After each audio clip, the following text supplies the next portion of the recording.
வணக்கம், நான் ராம் பேசுகிறேன்.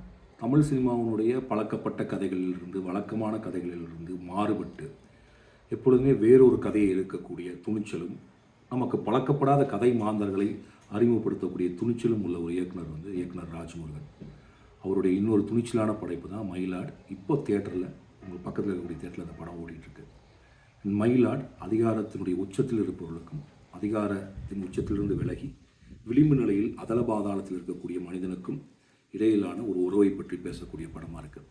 அதிகாரத்தின் உச்சத்தில் எவ்வளோ உச்சத்தில் இருந்தாலும் சரி, அதல பாதாளத்தில் இருக்கக்கூடிய விளிம்பு நிலையில் இருக்கக்கூடிய ஒரு சாதாரண வெகுஜன மனிதனுடைய கருணையினாலும் தயவினாலும் பேரன்பினாலும் மட்டுமே தான் அந்த உச்சத்தில் இருப்பவர்கள் அந்த இடத்தில் இருக்கிறார்கள் என்று சொல்லக்கூடிய ஒரு மானுட அரசியல் பேசக்கூடிய, பேரன்பை பேசக்கூடிய ஒரு படம் தான் மயிலாட்.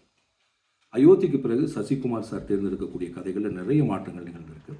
அந்த மாற்றங்கள் அவரை இன்னைக்கு கிட்டத்தட்ட தமிழ்நாட்டினுடைய ஒவ்வொரு வீட்டினுடைய குடும்ப உறுப்பினராக மாற்றியிருக்கு. ரேஷன் கார்டில் அவர் பேரை பதியிலேயே தவிர கிட்டத்தட்ட எல்லா வீட்லையும் ஒரு குடும்ப உறுப்பினராக மாறிட்டார் நான் நினைக்கிறேன். இந்த கதையை, இந்த திரைப்படத்தை இயக்கிய இயக்குனர் ராஜ்முருகனுக்கும் மயிலாட் திரைப்படத்தை தேர்ந்தெடுத்த நடிகர் சசிகுமாருக்கும் என்னுடைய வாழ்த்துக்கள்.